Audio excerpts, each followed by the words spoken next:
What did you get? You finish?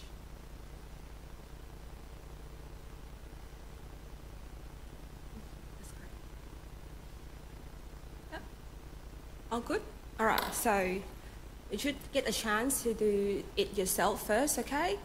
Because definitely you will see a question like this in quiz, or maybe in the mid-session test, or might be in the final exam as well. So you need to be able to find an inward of a function, okay?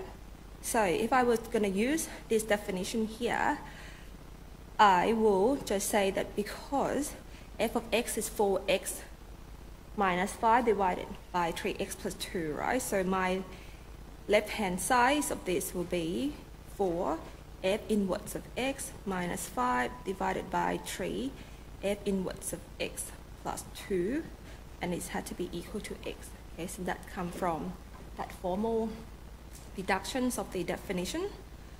And then I just rearrange it such that f inverse of x minus 5, I'll multiply through by the denominator on both sides of the equation.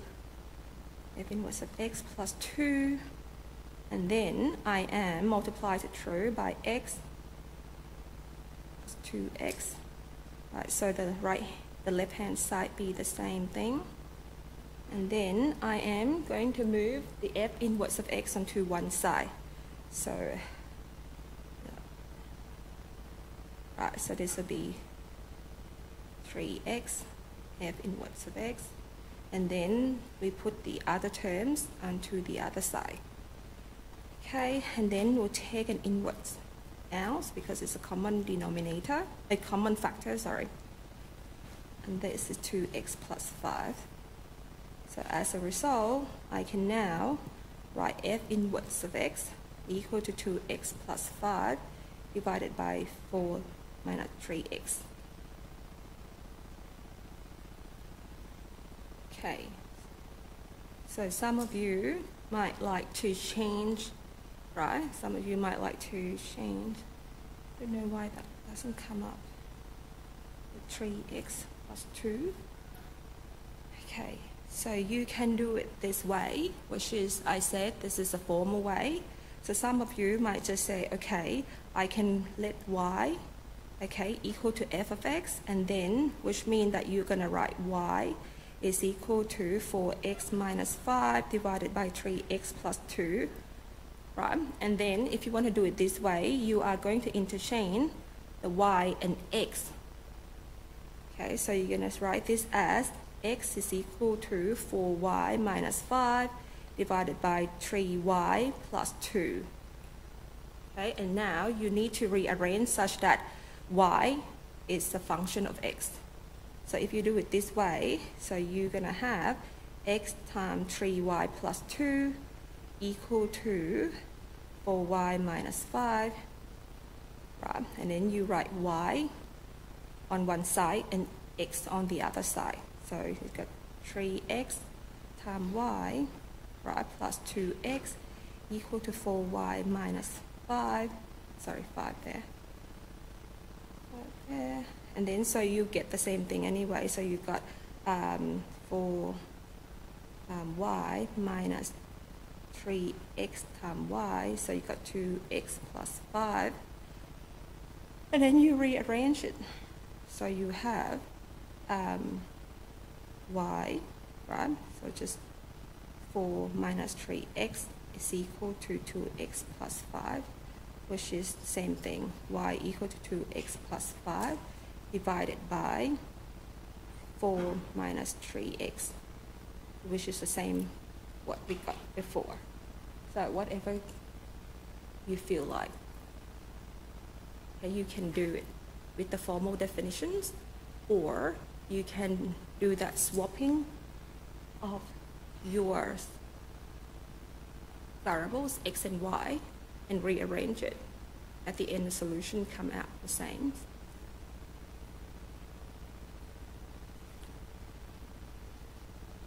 All right. Okay. Yes?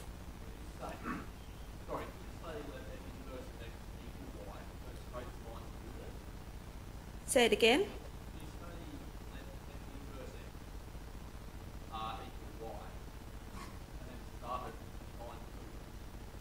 start at line 2, which is here. Yeah. So you're just, instead of writing f first x, writing y.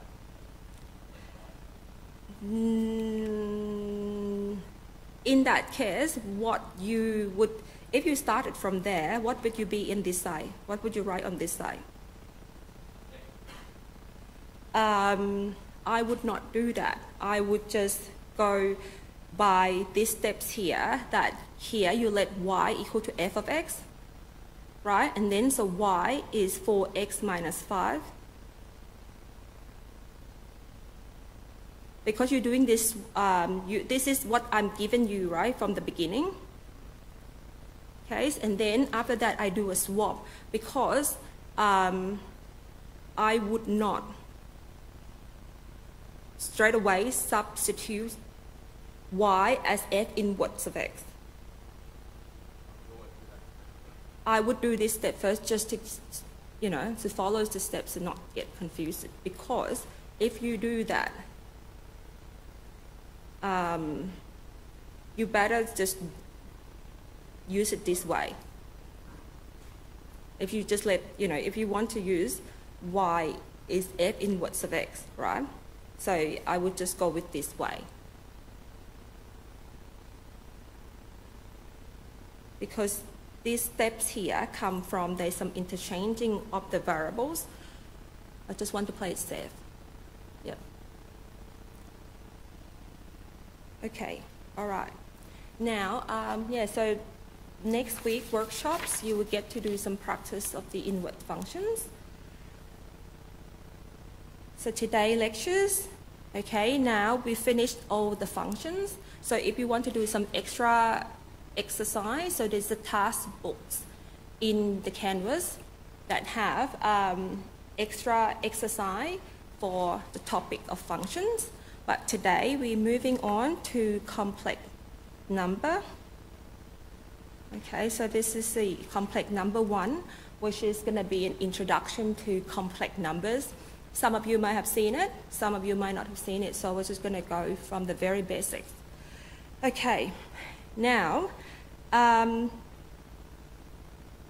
the very first lectures, I talk about set of numbers, right?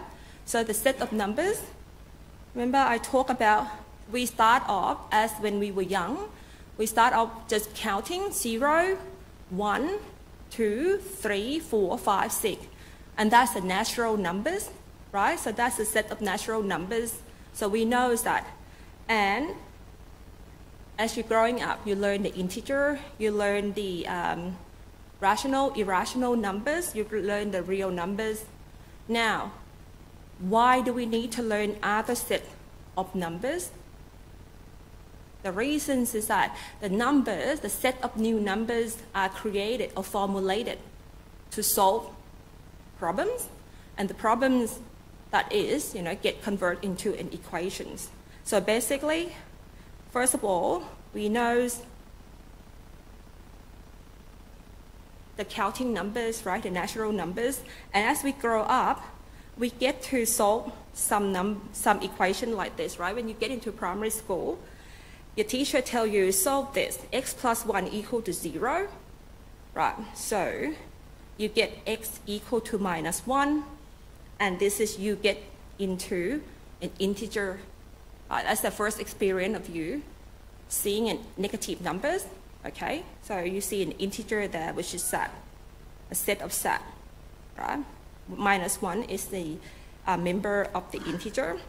And further is in, in your probably primary school still, you see an equation like this, right? And then you got to solve it. And your solution is a quotient or a ratios of a number. So this in this one is minus 1 over 2. Okay. And we know that this is the rational numbers, right? The rational numbers, which is, I call it as Q. Right, so we get to meet the rational number as you go along. And then you move on, right? So in your study, you see an equation like this, x squared minus 2 equal to 0, right? And then when you solve this, you get that x equal plus and minus square root 2. Okay, so this is an irrational numbers, right? So you get to meet the irrational number, which is, irrational number is a subset of a real number. Right, so as you can see that as you get to solve more equations, you get to experience different sets of numbers. Now, and as you go along, probably in the high school, you were solving a quadratic equation, right? So 4x plus 5 equal to 0. And to solve an equation like this, you probably use a quadratic formula, right? So which is x equal to minus b, which is minus 4, plus and minus 16, right? b squared minus 4ac, so minus 20, divided by 2, right? Now, when you expand this, or when you simplify this, you get minus, what is in here? Minus 4, right? Yep, you got minus 4 here. Okay, so in high school, if you probably haven't done extension 1 or 2, you probably say that this here, okay, is invalid, right? So therefore, the solution doesn't exist. Okay, so you would stop there and say that the solution doesn't exist. But in fact, we can simplify that a bit more, right? So I'm going to write this as square root 4 times square root of minus 1, right, divided by 2. And so I can cancel 2 out, so this is going to be minus 2, right? And so that square root 2, so that cancel out to become square root of minus 1. Okay, now, in the past you say this solution doesn't exist, or there is no real numbers, or there's no real solution for these problems.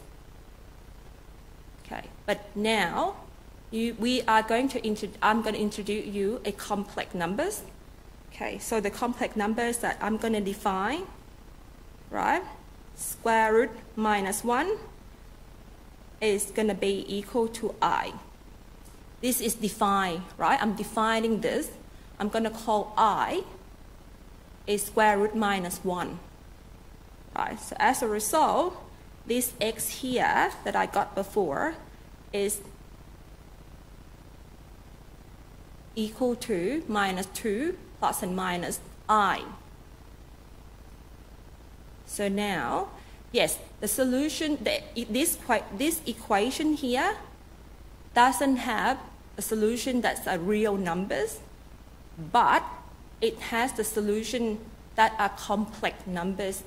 So the solution exists, but the solution are complex numbers. So like quadratic equation, you expect 2 solutions, right? So this is also a quadratic equation. You also expect 2 solutions, and these 2 solutions here are the complex numbers. So in this case, it just comes out from using the quadratic formula, and you define that I is equal to square root minus 1. Okay. And sometimes, I just probably should point out that if you read some other textbook, right, some other textbook might use J is equal to square root minus 1. So that's some other textbook, but it's the same things, okay, that J or I is square root of minus 1, but in these lecture notes, in my lectures, or in the lecture notes, you will see that we use I is square root minus 1. It's more common as well. Okay, now, before I point it out is that, okay, so you see that n, right, the set of the natural numbers is a subset of an integer, right? And the integer is a subset of the rational number, right? And the rational numbers is the subset of the real numbers. Okay, and the real number is the subset of the complex number C. So basically all real numbers is a subset of complex numbers. We'll come to have a look, I'll talk about that in a minute. But let's just have a look at the definitions of complex numbers first, right? So I'm gonna let that I is equal to square root minus 1. Okay, so from now on, in complex numbers, when you see I, you have to think that I is square root of minus 1. So therefore, I square is equal to minus 1. Okay, so when you see I is square root minus 1 and I square is minus 1. Okay, and you're going to see I square a lot. So think in your head that I square is minus 1 because I is square root minus 1. So now I'm going to let this complex number named Z, right? I'm just going to say Z is equal to X plus IY. Okay, and my Z here is a member of a set of complex numbers, right? So this X here is in real number set. So Y is also a member of the real numbers, but it's make the complex numbers by that X plus IY.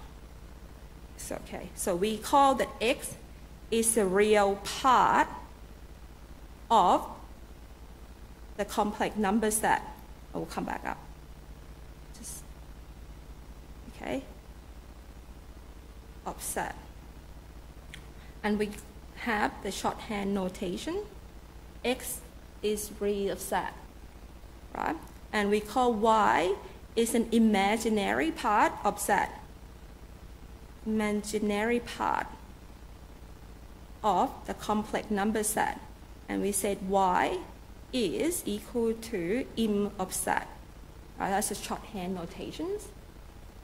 So X is a real part, Y is imaginary part. So the complex numbers are given by Z equal to X plus IY.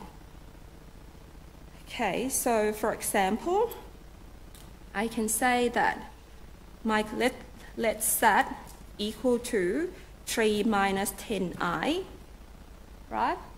So in this case, my X, which is real part of Z, is equal to 3.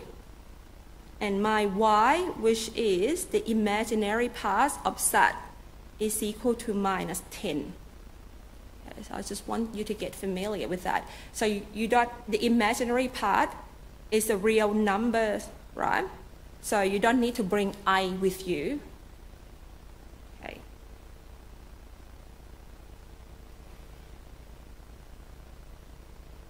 Okay, all right. Now, my question is this.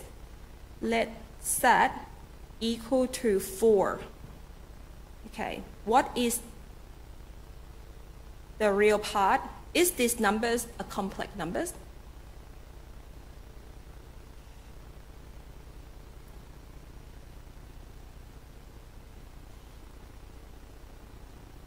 All right, so then what is the real part of Z, which is X? 4. And what is the imaginary part of Z? 0. So in fact, this number here, I can write it as 4 plus 0i. Right? So you might see the question in the quiz next week, okay? That's something like this, right? And it asks if this,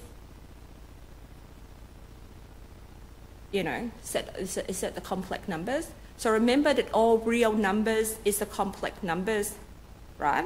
So even I say Z equal to 0, right? That is also a complex numbers. Because 0 plus 0i, so the real part is 0, the imaginary part is 0.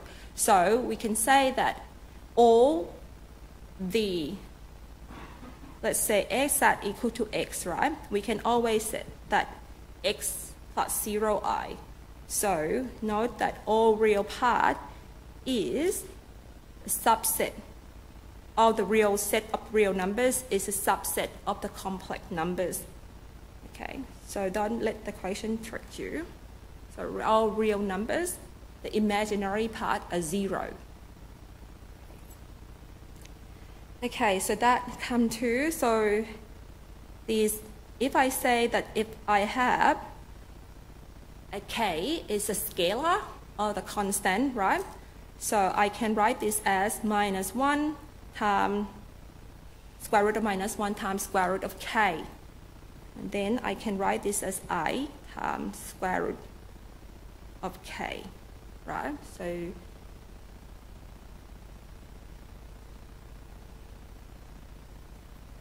yep. Now it's just like, okay. I probably should come back to that just a second. All right, now I'm gonna let, so if let's set 1 is equal to x1, we'll come back to that equation in a sec, x1 plus iy1, and my another complex numbers is set 2 plus iy2, right?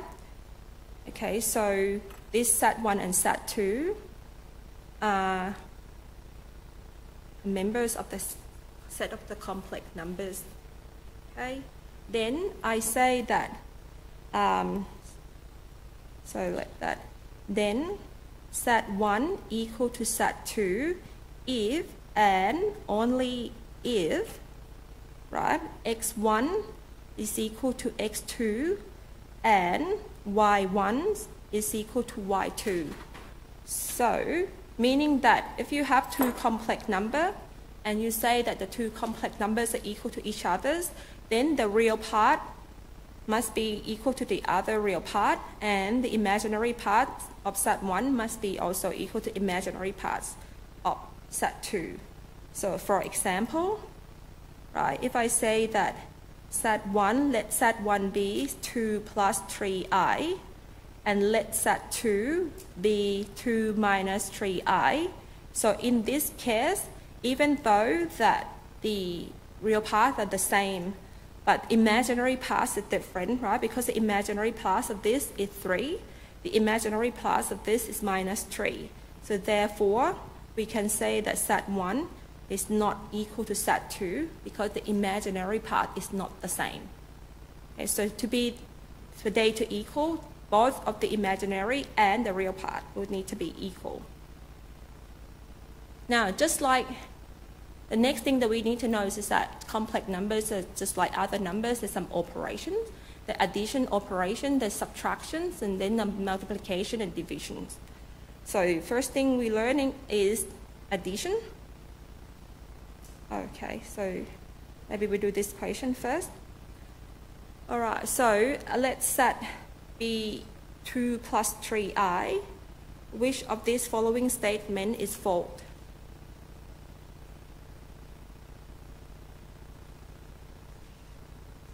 Does everyone agree that C?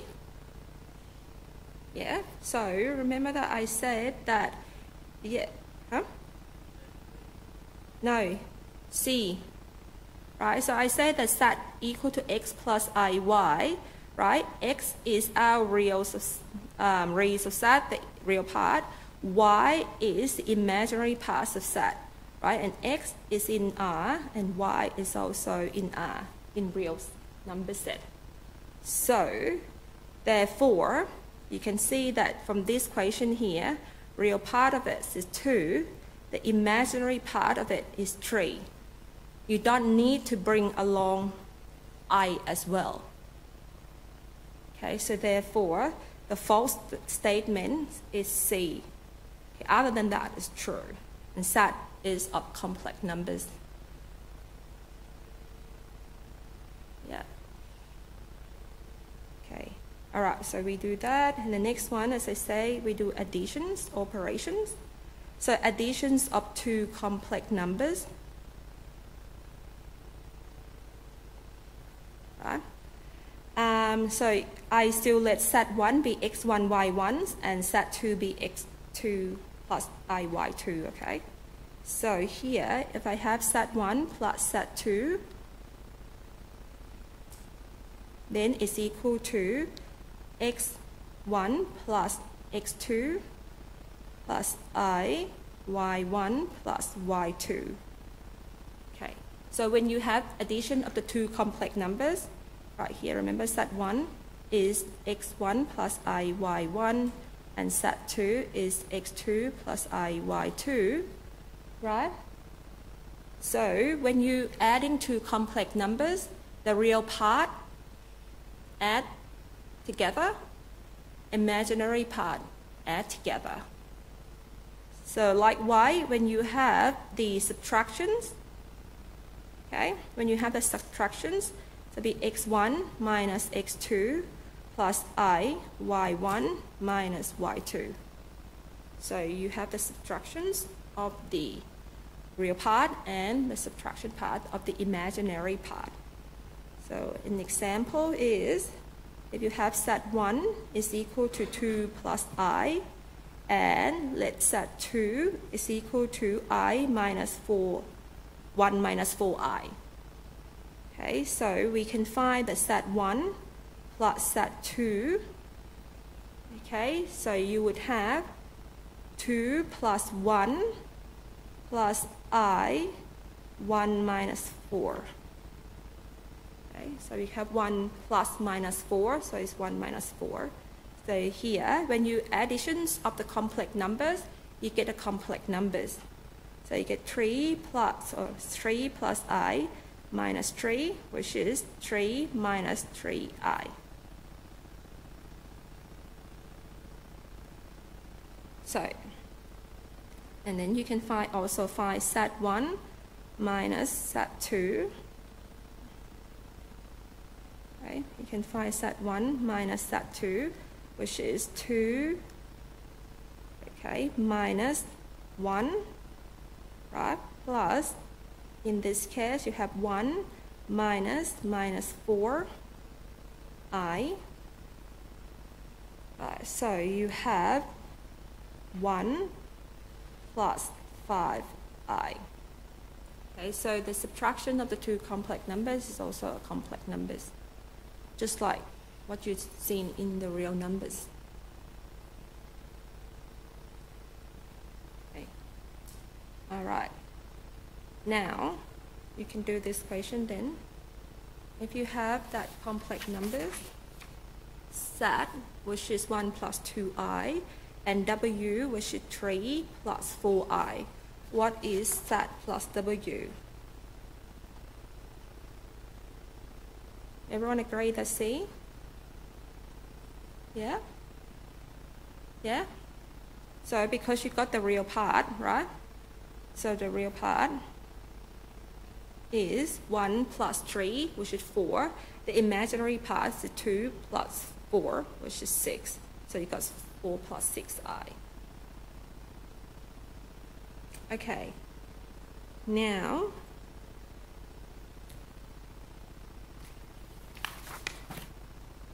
okay, so the next one is, so you comfortable with addition and subtraction of the complex numbers? All good? You happy with you knowing how to do complex addition and subtraction? Yep. All right, then I'll move on. So what we need to do next is multiply. Multiply two complex numbers, right? Multiply two complex numbers.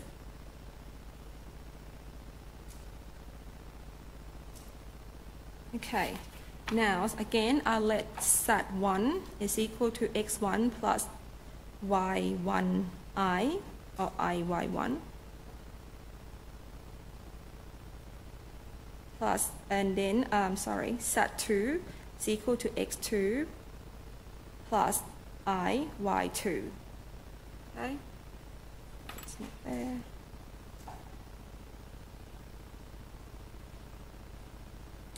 Now, I say that then SAT1 times SAT2 will be x1 plus iy1 times x2 plus iy2. Okay. Now, when you multiply the complex numbers, just like what you multiply when you have the two things in the bracket that you multiply the two. So you would go x1 multiply x2, right? So x1 multiply x2, this is x1 times x2. And then you have I x1 y2, right? And then you can multiply. So you finish with the first one, so next one will be plus I x2 y1, right? And then you have plus I square y1 y2. Yeah, you just multiply it through, just like what you did when you have the multiply two things in the bracket. Right? So you just multiply, expand it through. Now, so what you do next is that, remember I tell you before that I square root, I just might do it here, square root of I is square root of minus 1. So therefore I square is minus 1, right? So now I'm going to use this one over here, okay? So I'm going to use this one over there. So I square is minus 1. Okay. So therefore, I can write this as I x1 x2 plus I x1 y2 plus I is x2 y1. And this is going to be minus y1 y2. Right? So you got that. I square. So when you multiply the two complex numbers, be careful because you're going to see I square, and always make sure the I square is minus 1, because if you just leave it be 1, then you're going to always get the incorrect answer. So your I square is minus 1. And then next thing is to group the real part together and the imaginary part together. So the real part is x1 times x2 minus y1 times y2. And the imaginary part is x1, y2 plus x2, y1. Okay. And that is when you multiply two complex numbers. Now, let's just have a look at an example. Okay. If you have the two complex numbers, the 2 plus I times 1 minus 4i, say. Okay, so step is just, I would just go one step at a time, but when you do practice again and again, then you can jump the step, right? You can jump, okay, I square is minus 1, and you can write it away. But in the first, few times when you practice it, just you can write it out explicitly. So 2 times 1 is 2, and then you get 2 times 1, and then you go 2 times minus 4i is minus 8i, right? It's not looking at. Let's just rewrite that. Okay, and then you can go. All right. So next one is to be plus I, and then you have minus 4i squared. Okay, and so you can say that this is 2 minus 8i plus I, so that will be minus 7i, right? And then you have a minus 4 squared, so that will be a plus 4, because I squared is equal to minus 1. Okay, so that will be plus 4, and then now you can add the real numbers up. So the real parts up, which is 6, right? 6 minus 7i. So that is multiplication of the two complex numbers. The really important things is that I square is minus 1. All right, you can do this yourself.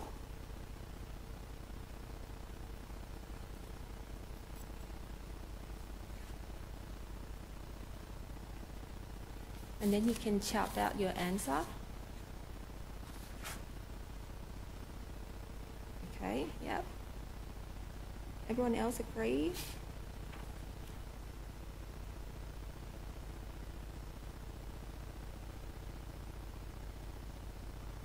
So you can set it up, right? So that's 2i times 3 plus 4i.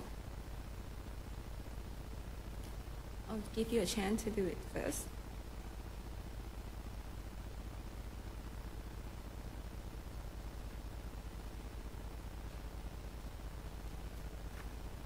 You just multiplied it through, and always remember that that is minus 1. So I keep saying this all the times. I squared is minus 1.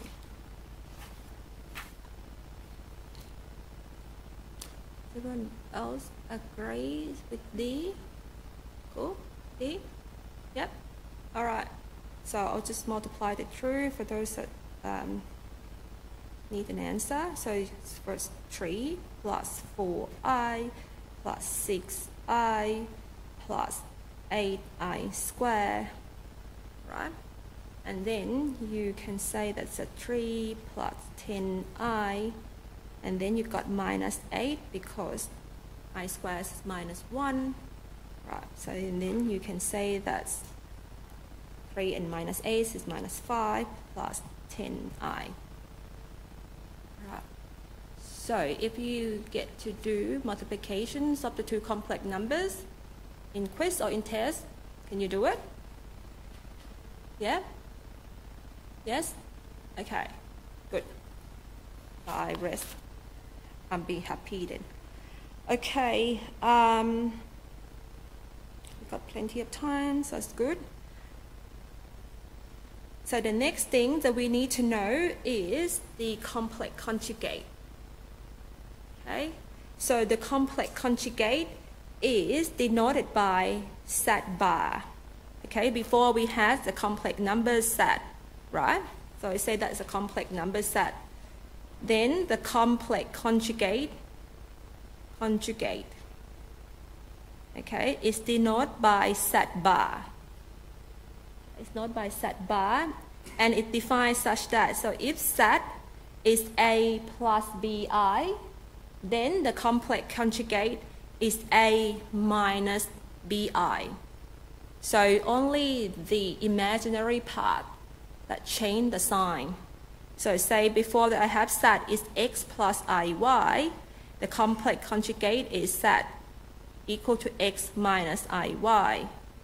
Right? So if say if my Z is 2 plus 3i, sorry, 2 plus 3i, then my complex conjugate would be 2 minus 3i. Okay, so the complex conjugate, okay, so you're just changing the sign of the imaginary part. So what would that be the answer then? Yep, do you agree that is D? Okay, so D is the correct answer because you only change the signs of the imaginary part. Okay, so before it was 3 plus 5i, so the complex conjugate is 3 minus 5i. So you can see that the complex conjugate of the complex conjugate. The conjugate of the complex conjugate is Z, right? So basically, if you have, like if you can think of that Z, let Z be 3 minus 5i, then its conjugate is 3 plus 5i, right?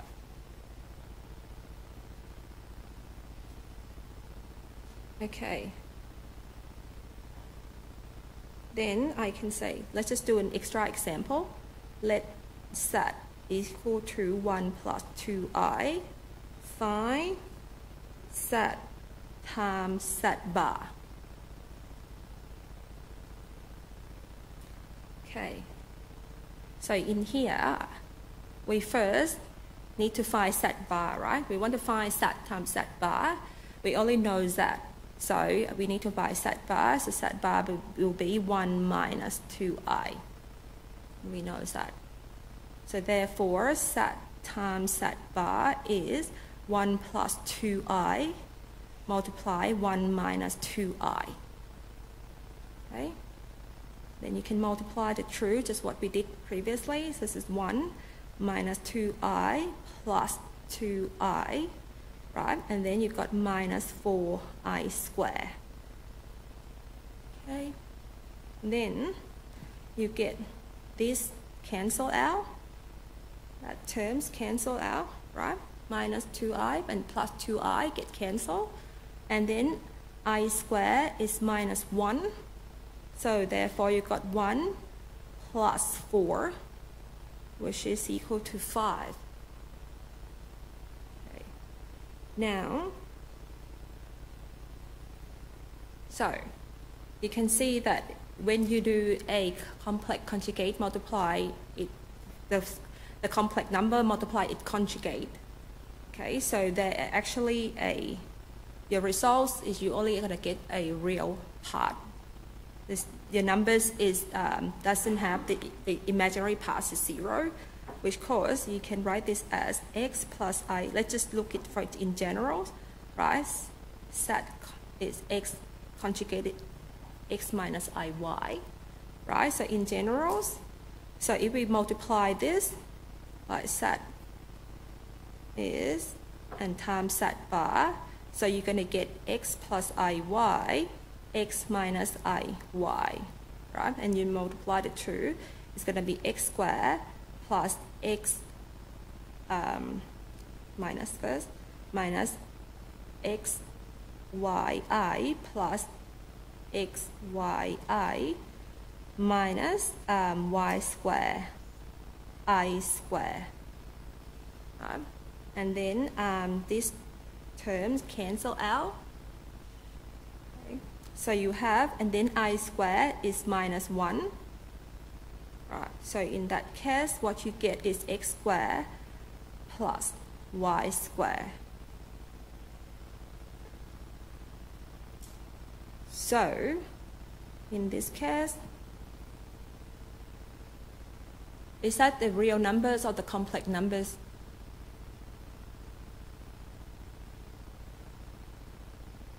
Yeah, it's both, right? It's the real numbers, and real numbers is a complex numbers.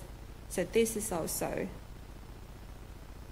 it is also a member of the complex numbers with the imaginary part 0. You might remember this because you might see this in the quiz. Okay, so don't get it trick you. The quiz is probably going to remind you about the quiz that's coming up anyway. Okay, do that matrix. Okay, so before we, what time is it now? Oh, plenty of times. Okay, I'll do an example, another extra example before we have a break. Okay, we'll find a complex numbers. Find a complex number set that satisfy 2i times z plus 6 equal, this is plus here, equal to 9i plus z. Okay, so 2i times z plus 6 equal to 9i plus z. Okay, so now we have to find that complex numbers. Okay, so if you are going to do equation like this, you need to make sure that you remember that z is x plus iy. Okay, so z has a real part, an imaginary part. So you need to assume that we are going to let z be x plus iy. Okay. So once you do that, then you can substitute it in your equation, right? So you're going to write 2i times x plus iy plus z, plus 6. is equal to 9i plus x plus iy. Right? So I'm just substitute that into this equation star here. And that's what the equation star comes from. Okay? By substitute z equal to x plus iy, because z is a complex numbers, it has the real part and imaginary part. Now, when you do that, then I can group the imaginary part and the real part. Okay, so in here, I can say that this is going to be, if I expand it out, this is going to be 2xi, right? 2xi plus first, if you want, 2y I square. Okay, 2y I square, but if you quick, so you can just put that to be minus 1, but doesn't matter. We can just do one step at a time. So this one will be x plus 9 plus, I'll just write this first, yi. Okay. And so 2xi minus, right, 2y is equal to x. I'm going to group this, right, so 9 plus y I. Okay. Yeah? Yes? Oh, sorry, 6 doesn't go away. I forgot to bring it down. Thank you.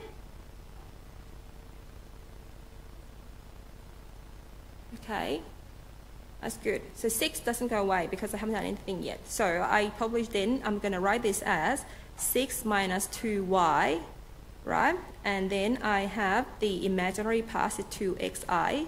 And this one here, I got x plus 9 plus yi. Yeah? So you can see that I'm grouping the left-hand side, I'm grouping the real part and the imaginary part. On the right-hand side, I'm also grouped the real part and the imaginary part. Yeah? So now, this is the equation, you can get two equations with two unknowns here, because remember, Z1 to be equal to Z2, the real part must be equal, and imaginary parts must be equal. So for this left-hand side to be equal to the right-hand side, the real part must be equal, the imaginary part must be equals as well. So therefore, I'm going to get two equations, okay, two equations. So the first one is that 6 minus 2y is going to equal to x, right? So that is from the real part. So from the real part, I'm going to get my first equations, right? And then looking at the imaginary part, I'm going to get another equation, which is 2x is equal to a plus, no, 9, that's 9, looking like a, but actually 9. 9 plus y. And that is the second equation from equating the imaginary part. Okay. Yep. So now you get two equations, two unknowns. So you can solve this, right? So two equations, two unknowns, right? So what you can do is you can either substitute x from equation 1 into equation y, or you can multiply 2 on the first equation and use equation 2. So let's just sub x equal to 6 minus 2y into equation 2, right? So in here, you would just, then equation 2 will become 2 times 6 minus 2y equal 9 plus y. Right? You solve two equations with two unknowns. You've done that before, I believe. So in here, you have a 12 minus 4y is equal to 9 plus y. So you therefore, what do you get here? So you get 5y equal to 12 minus 9. What's this 12 minus 9? 3, right? So therefore, this is 3 equal to 5y. So therefore, y is equal to 3 over 5. Yep. Then, if y is equal to 3 over 5, so we can, from 1, we can say that x, okay, is equal to 6 minus 2 times 3 over 5, okay, which is 6 minus 6 over 5, which is 30 over 5 minus 6 over 5, and that is equal to 24 over 5. Okay, it's 24 over 5. Oops. Okay. So as a result, now you got the x and y. So the set that satisfies that original equation is 24 over 5 plus 3 over 5i. So that's what we find, right? So set that satisfies this equation here is 24 over 5 plus 3 over 5i. Okay, have a 5-minute break. Okay, and then when we come back, we'll continue on with the complex numbers.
Do 1 over that.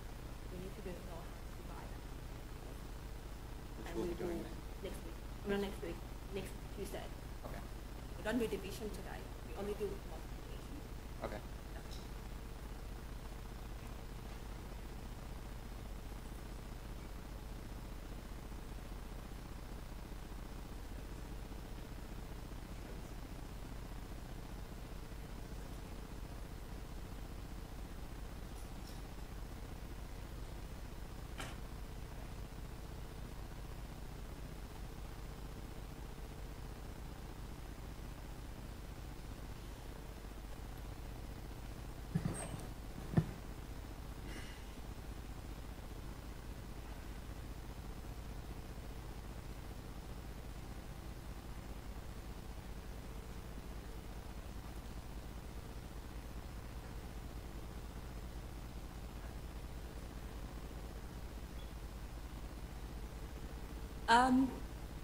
Just to remind you that at 11 o'clock, the quiz will become available to you. Okay, so as I mentioned in the announcement, okay, so I sent out information on this. Okay, so it will become available every Friday at 11 o'clock, right? So as soon as you know, right after these lectures, It's 11 o'clock, it will come up. And it will close exactly at 1 minute until midnight on Sunday. So you've got quite a bit of time to hopefully finish, get to do it. So the quiz is only, you only have 6 multiple choice questions, and it's for 30 minutes. And that, so you can think of it, you can have 5 minutes per questions, and I think that's plenty. And the reason I give it plenty because some of you might have a problem with internet connection and you have to reload it. So I hope that you have plenty of time to do that. But once you get into the quiz, once you click that, okay, how to find those quiz, there's a few ways. You can click assignment on that, right? And then it's not available yet, right? So 11 o'clock it will come available. But as soon as you click that link, it goes straight into the quiz. And once you click that link, the time starts ticking, right? Your 30 minutes start straight away. So don't just go in there and then think that it's going to be another link to go through, but when you click that link, your time starts. Okay, so just if you're not ready, don't click that link yet. So you just click it when you're ready to do your 30 minutes. And because you only get a single attempt of those quiz, right? You only get 1 attempt. So if you have a reasonable adjustment plan, I have adjust your time according to your plan. So if you have not sent me the reasonable adjustment plan, please do so, because otherwise your plan, you won't get the extra times. Now, one thing I should mention is that, okay, you can get it from that assignment. There's a few ways you can get into it, because you can click assessment here as well, right? And then click assignment here, and it will go to that place. Or you can go to modules, right? And you come down a bit, and also you can click it, get it from here too. So there's a few ways that you can access those, the quiz. Okay, so maybe the easiest way, just go to assignment here, and you'll be there straight away. Okay, so one thing that I probably should mention is that this quiz on Canvas doesn't like, mobile phone or tablet. Okay, somehow the math fonts doesn't load up properly on the mobile phone or the tablet device. So I do recommend that you use your laptop or your desktop computer to do the quiz. Okay, and so if you don't have them, the library, you can use the computer in libraries. Okay, and so if you have, for some reason, if the mathematical formula doesn't display correctly, try to reload it. Okay, so it should come back up, hopefully. But if you use the desktops or laptops, I don't think that you will experience that question. Now, you make sure you get the pens and papers with you, okay, when you start doing the quiz. Now, if, for example, there's some issues, you can either send me your working, but the best things, if you have running and then with the technical issues, is to capture the screen, right? And send it to me to ask questions. So either you have a technical issue, thing doesn't display, you can capture the screen, send email to Natalie with the screen. Or if you want feedback, okay, so you can capture the screen and then ask me the question as well, because the quiz questions are randomly selected from the pools of questions. So your friends and you will not be doing the same question because it's randomly selected from the pool. Okay, so you cannot tell your friend that it go A, B, C, D, E. Okay, because your friend and you will not have the same question. So please, your work, I believe it's going to be your own words, right? And one thing is that you won't get to see the right answer until Monday at 9 o'clock, right? So you will just, when you finish the quiz, it will say correct, incorrect, incorrect, correct, something like that. But with the incorrect question, you won't get to know the right answer until Monday, 9 o'clock. Okay, the reason is that I want everyone to do the quiz first. And then you can go back into the quiz, and then you can check the right answer Monday at 9 o'clock. Okay, or after the quiz times, the right answer will show you. But if you're really keen on getting the feedback right after your quiz, just send me the screenshot and then email me. Or you can talk to the demonstrators as well. Okay, but otherwise, just wait for Monday at 9 o'clock, then you can check your answer again. And if you still have any question why that was the correct answer, just email me, okay, with the screenshot, because I will not know your question tree will be what question tree it is, because as I tell you, the question are randomly select from the pool. So there's a 10, 20 version of question tree. Okay, that makes sense? All right, so don't forget to do the quiz. As I said, 11 quiz in total, and it make up 30%, right? So each quiz is about 2.7 something %. And you might think that little, but add them up, it's a lot. Okay? And a lot of students fail the course by only 2%, right? So don't forget to do the quiz. They really help you at the end. Okay, now let's just go back into what we're doing here. Any question about the quiz? No? Okay, all right, just please make sure you're doing the quiz. Okay, so the next thing we need to do is talking about, okay, maybe I forgot. We probably should looking at this picture first, okay? So, I'll just go back. No, it's all right. Okay, we'll just come down here. All right. So before, when you have the real number line, remember? When you have the real number line, you are talking about the real numbers that on, say, the x-axis, right? Say the x-axis. But now we have the imaginary part, right? So this x here is the real part of z, right? Z is equal to x plus iy, right? So this y here is an imaginary part of z, right? And we call this a complex plane. Okay, so when you have a real line, okay, so if you have the zero imaginary part, so your numbers is going to fall into the real line, which is on the x-axis. But now your complex number set is x plus iy, so you have the real part in imaginary part, and you can plot these numbers, right? So in a complex plane, and we call this a complex plane.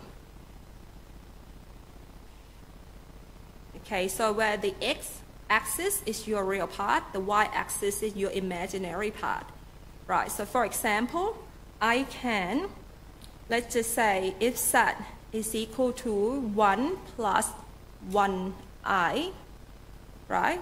So it means that it's going to be, say, 1, and that is 1. So my z will just be, so a point that is equal to 1 plus 1i.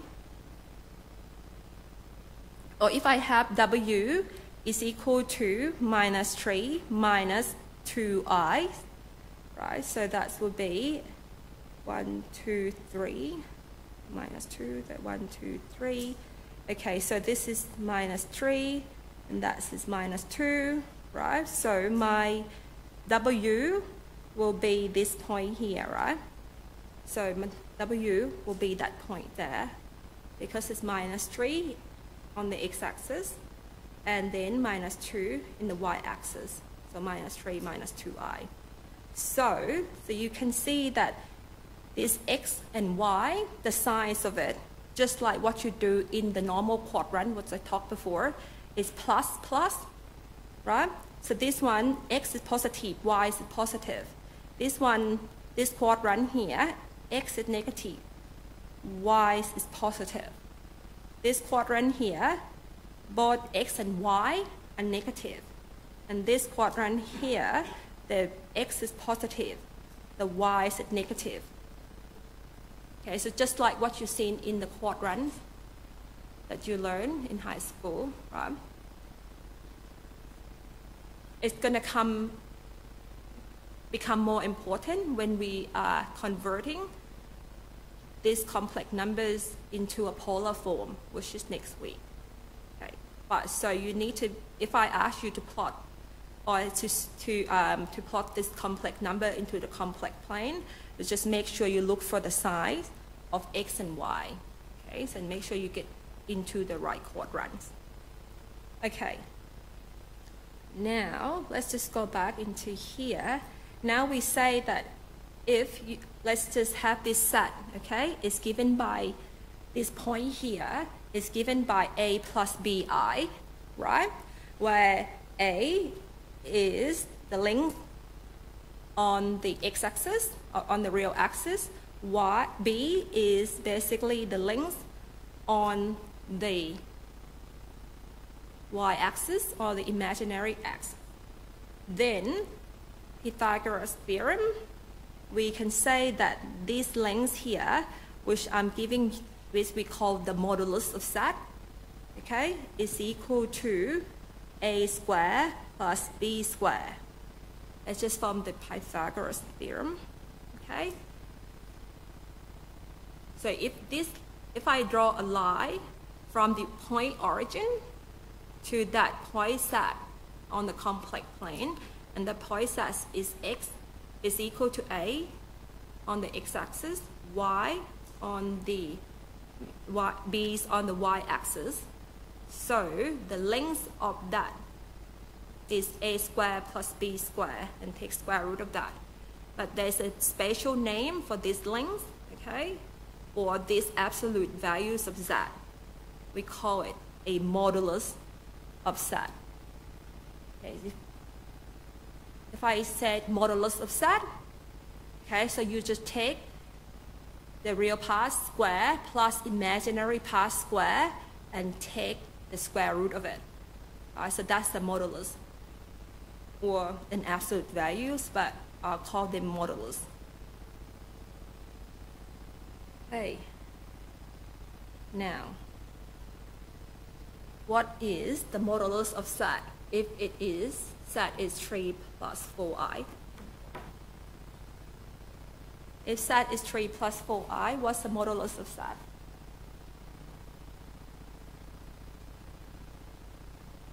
Yeah? The formula is just up there. Yeah? Everyone agree?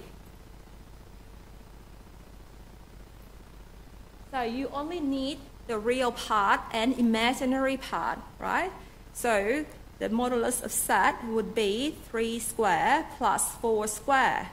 Like what I wrote before, z equal to a plus bi. Modulus of z is a square plus b square. So now my a is 3, my b is 4. All right, so that's 9 plus 16. Take a square root of that is 5. Okay, and the modulus of z is the positive numbers, right? Or 0.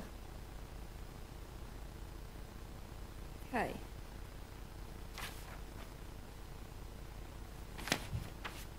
So that's good. Did that. Now, we talk about this complex plane, right? So now, I'm going to talk about, briefly touch on region in a complex plane, and then we're going to go more details in the later regions in complex plane.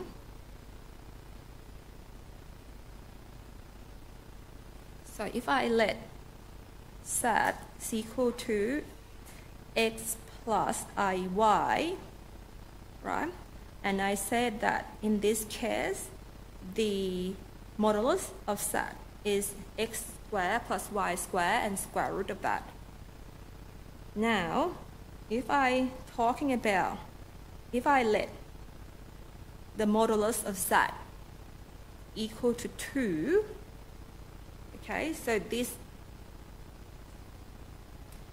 equation here will give you an equation for a circle. Why is that? So remember that if I let z equal to x plus iy, right? So from this equation here, I will have x squared plus y squared is equal to 2, right?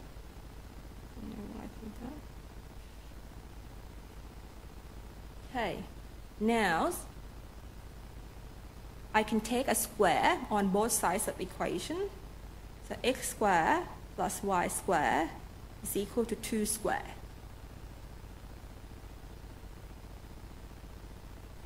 So that is equation for radius of radius what?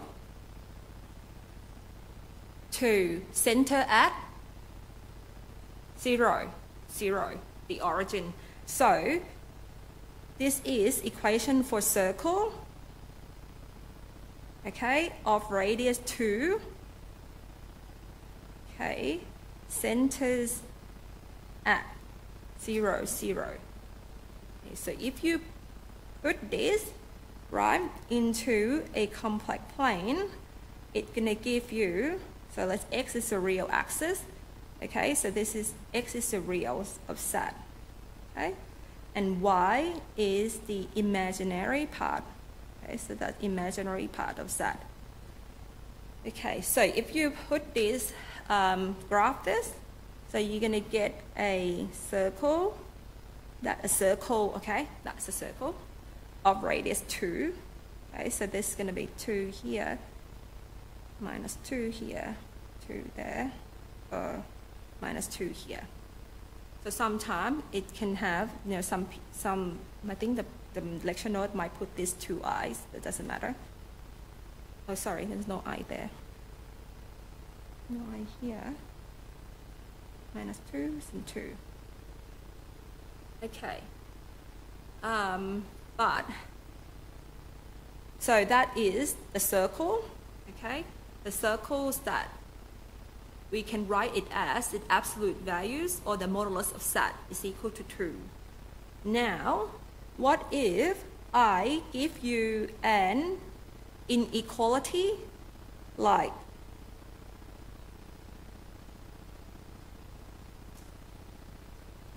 what would you get there? Okay, that's correct, because like what we had before, right? So this is going to be a x squared plus y squared less than or equal to 2. Okay, so when I take a squares on both sides, right, so this is inequality still remain, right, it's 2 squared. So therefore, this is set, so if you have an equal sign before here, this gives you a set of x and y values that is satisfying, okay, this equation, which is the x and y values that is on the parameters of this circle, right, or on the lines of that circles. But now, when you have the inequalities, this gives you a region, because this, you need the points x and y such that those values of x and y, when you substitute it in these inequalities, are less than or equal to 2 square. Then those are the points that is in the circle, and also include the circle as well. Include those lines on the circle as well, because I got the less than or equal. Right? So now you get the regions in the complex plane when you introduce the inequalities. Right? So those values of x and y in that circle and on that circle are going to satisfy this inequality. Now, if I said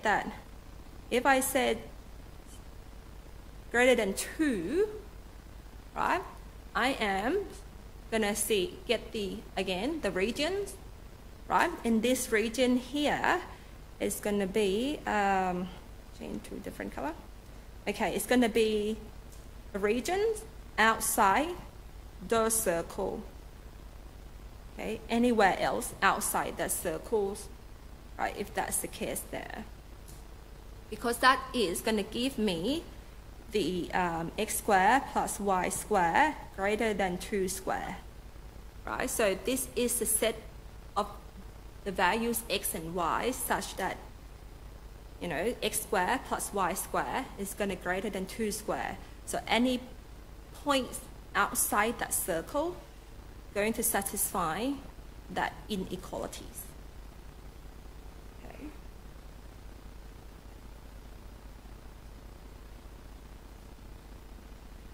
Now, let's look at some other example. We'll come back to that in just a second. Run out of room here. Okay, so let's look at this example here. Let's set plus 1 equal to 2. Okay. Now, I just say let's set is equal to x plus iy, right? X plus iy. So now, if you want to know what is what that relationship results in equation of what shapes, right? So you will just let set equal to x plus iy, and you can put in as x plus iy plus 1 is equal to 2, right? And here, you need to group the real part and imaginary part again. So it's going to be x plus 1 plus iy is equal to 2, okay? And the left-hand side is the modulus of that complex numbers. So that's going to be x plus 1 squared plus y squared. And this is going to be 2. Yeah? So then when you take a square on both sides of the equation, plus y squared equals 2 to the power of 2. So is this a circle? What is this graph here?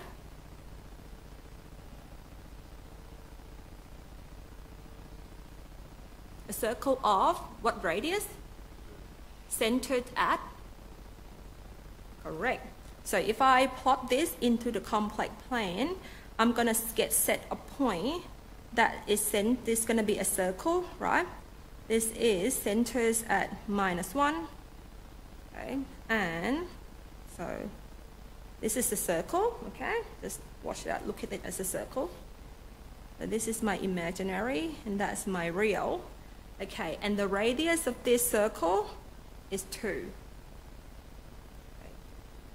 So this is circle, radius 2, centers at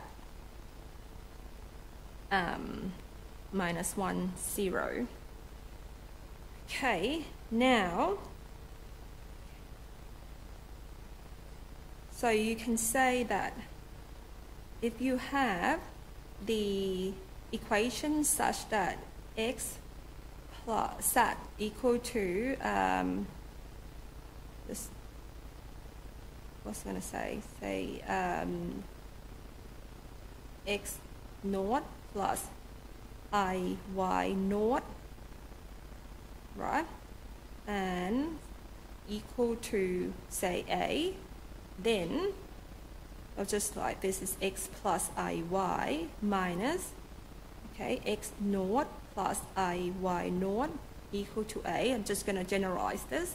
So if I have x minus x naught, right, plus iy minus y naught equal to a, then the equation like this, that involving modulus, going to give you an equation of rate of circle. So there's going to be x minus x naught squared plus y minus y naught squared equal to a. So that's 2 in there. So this is going to be a circle of radius a, x minus x naught, right, square plus y minus y naught square equal to a square. Okay, so the equation like this, okay, will give you a circle of radius a. So this is circle of radius a, centers at x naught and y naught. okay, on the complex planes. And then if you introduce the inequalities, you will get a regions. And then you just have to check what inequalities is less than or equal or greater. So if it's less than, so you will get this region inside the circles or outside the circles, depend on the inequality size that you've got. Okay, just going back there. So I think we can do these equations pretty quickly. If SAT is equal to 3 plus 2i, then find the complex number w such that SAT plus w equal to 0.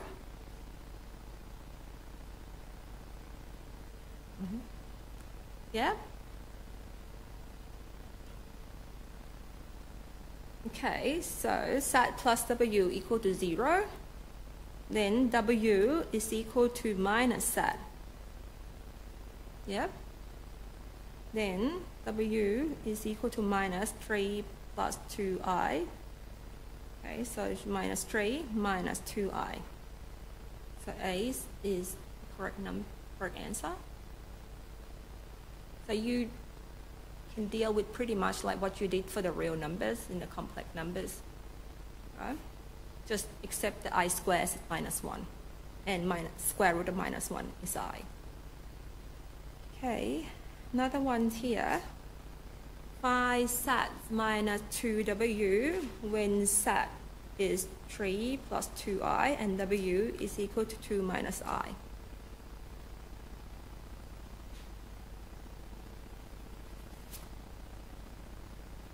What is the answer?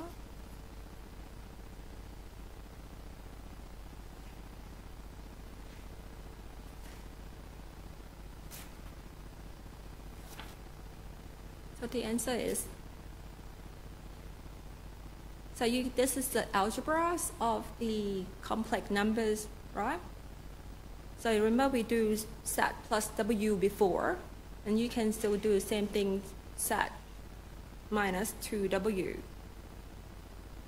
So if SAT is 3 plus 2I, right, minus 2 minus I. Yep. Everyone else, what do you think?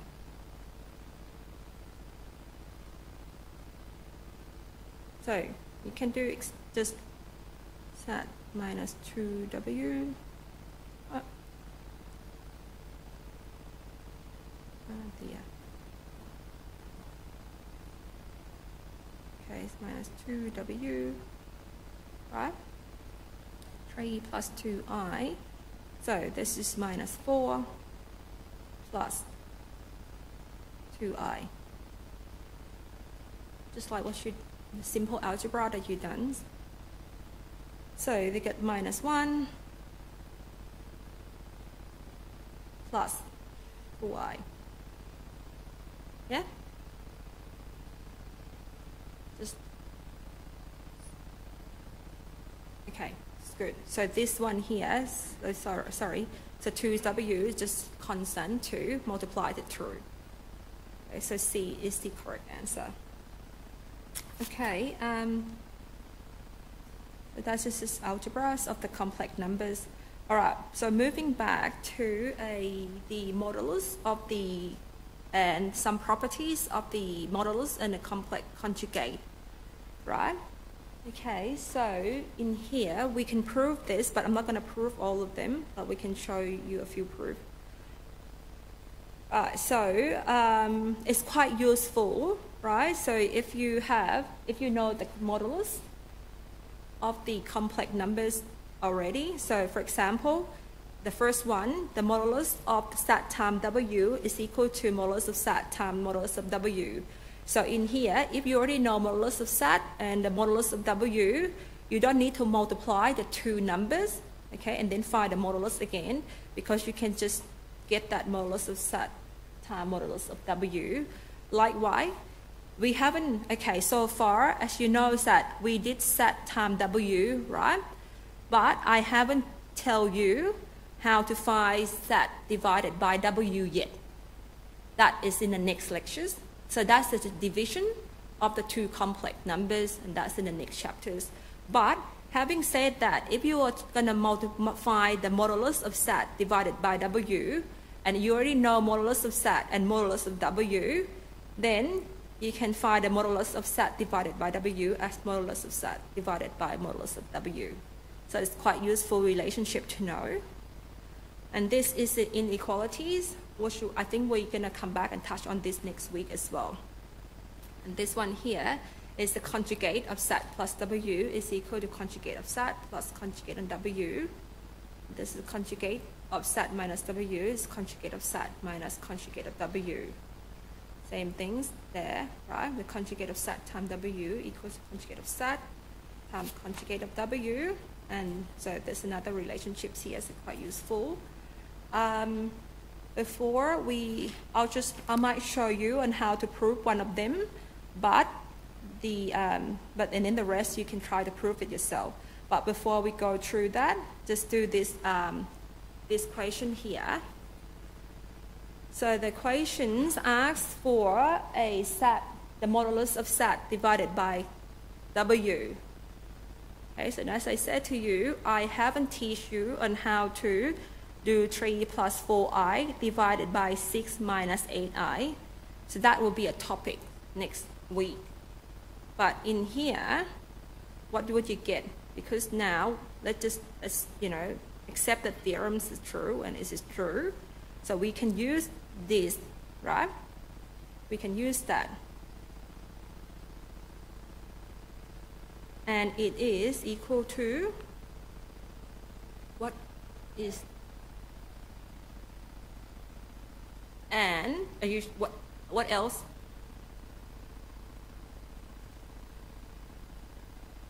S is one correct answer. What else? And what about C? It's all of the above.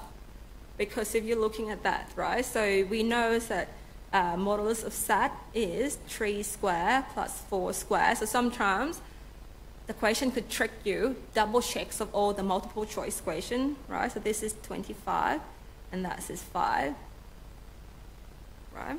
And then we know that modulus of W is 6 squared plus minus 8 squared. So that is 36 plus 64, 100. Right? And then that is equal to 10. So we know that this is going to be a 5 divided by 10, which is 1 over 2. Okay, so definitely 1 over 2 is correct. But always double check your multiple choice. Okay, because that is also a 550 divided by 100. So this is 1 over 2 as well. So and this one, the same thing, right? So this is minus 14, 100 square plus 48 over 100 square. And if you do it properly, you will do that. You will find that that's just when you simplified it. That is also 1 over 2. So the answer is all of the above. Okay, this is a quick lesson that check your multiple choice as well. Especially when they say all of the above, just double check it. This might not be the answer, but have 1 minute to check it. Okay, so let's just show you how to prove this one. So we're going to do a maths course. I know lots of you are engineering, but some of you are math students. And, we need to know how to prove theorems or lemmas, right? So I'm going to prove that, just quickly prove that SAT plus W bar equal to SAT bar plus W bar. Okay, so just as a proof, simple proof. And in linear algebra, the proof is basically, so we call this term the left-hand side, right? The left-hand side, and I call this term the right-hand side. Okay, so in simple algebras or some things like this, you're going to try to prove that the left-hand side is going to the right-hand side. So in here, you can let the set be x plus iy, right? So if that's the case, so then we say that set bar is equal to x minus iy, right? And then I'm going to let w be equal to u plus iv, right? And then, so w bar be u minus iv. Now, so in this case, to prove that I'm going to start from the left-hand side, right? We're going to start from the left-hand side, and they say the left-hand side, which is equal to set plus w over bar. So this is going to be set plus w is x plus iy, right? X plus iy plus, okay, w is u plus iv. Okay, so then just keep bar on the top for now, right? So and then you get x plus u, right? Just adding two complex numbers, so you have the real part together and the imaginary part together, plus v.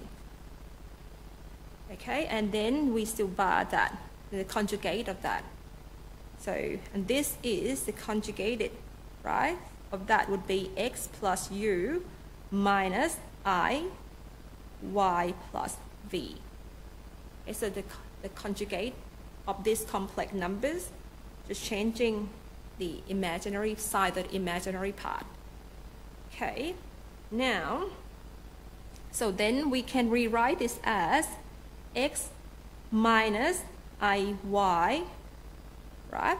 So I'm going to group the x and y together, and then plus u, okay, minus iv together. So I'm just changing that, rearrange it so that I can write this as x minus iy, and this is going to be u minus iv.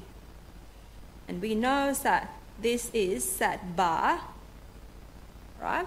The conjugate of set. And this is w bar. Okay, and this is therefore the right-hand side of what we wanted to prove. So now we have shown that the left-hand side is equal to the right-hand side. So that properties is true. And a lots of proof in complex numbers. So the properties, okay, you can prove it in the same way by you let set be x plus iy and w be u plus iv, for example. And then you can show that the left-hand sides are equal to the right-hand side, or this will be a separate matter because that inequality, we can talk about that later. Okay, but other than that, so this one, when you have those equal signs, you just get the left-hand side, right? And then manipulate it so that rearrange it, and then you get the right-hand side. So that's how you prove things in complex numbers, vectors, and matrices. So anything in linear algebra, usually you do the proof that set the left-hand side, and then manipulate the term to get the right-hand side. Okay, but before we go, I think we have a question before. What is the complex conjugate? The complex conjugate is not an invert of set, okay? So we said that, remember, we have, maybe do here, we have set, right? We have set, and we have set bar, that's a complex conjugate. Now, if you want to know what is this, right? So this is 1 over set. Okay, so just like the set times 1 over set would be equal to 1, right? So that is like an invert of set. But this is 1, set invert is 1 over set. And that's involve divisions of complex numbers, right? Divisions of complex numbers. And that's what we will come back next week on Tuesday to do how to divide two complex numbers. Okay, so we come back to that. But what is set bar? Okay, so remember, if we have if I have set is equal to x plus iy, right? So this is my x, which is the real part, and this is y, the imaginary part. So the complex conjugate of set, which is x minus iy, right? So it is a reflection. So set bar, right? Set bar is a reflection of set along the real axis or along the x-axis. So what it is that, so if you fold that pictures along the x-axis, set bar and set will just lie on top of each other. It's like a mirror image along the x-axis. So that is the complex conjugate. Okay. It's a mirror image along the real axis. It's not an invert. Okay, so it's just, and we need this complex conjugate to do divisions of the complex numbers. Okay, so we need the complex conjugate to do a divisions of the complex numbers. Okay, so don't forget the conjugate yet because we will need it next week. Okay, so just to summarize what we did today, right? So we know that now set is x plus iy. This is the member of the complex number c, right? So now you know what the complex numbers look like, right? So all the real numbers that you know now is also a member of the complex number set. Okay, so you can write in general the complex number as set is equal to x plus iy, where I is equal to minus square root of minus 1. And then what we need to remember that I square is equal to minus 1. Okay, so what else did we learn? We learned that the complex conjugate of set is x minus iy, just to change the size of the imaginary part.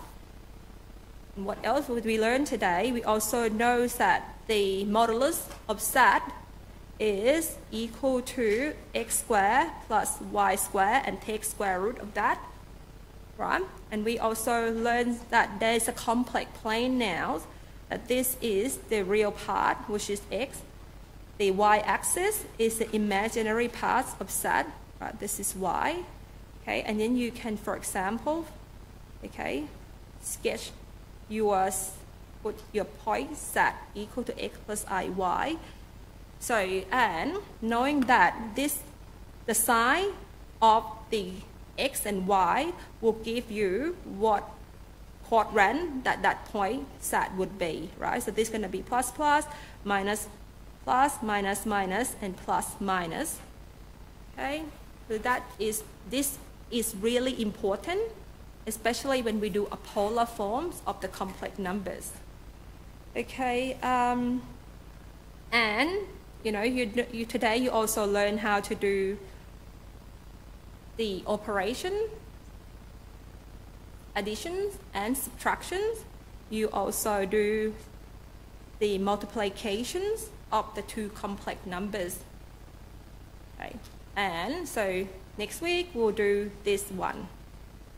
Okay. All right. Any question before I finish?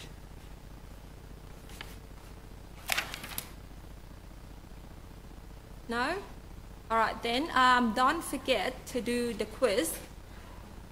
Okay, on, you know, it's opening up at 11 o'clock. Okay, or if you can do it over the weekend, but please don't forget to do it. All right, thank you. All right, and I'll have a good weekend. I'll see you next week.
yourself, Yeah. then you'll be fine to do the quiz. Okay. Yeah, that should be okay for you to do the quiz.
Let's go.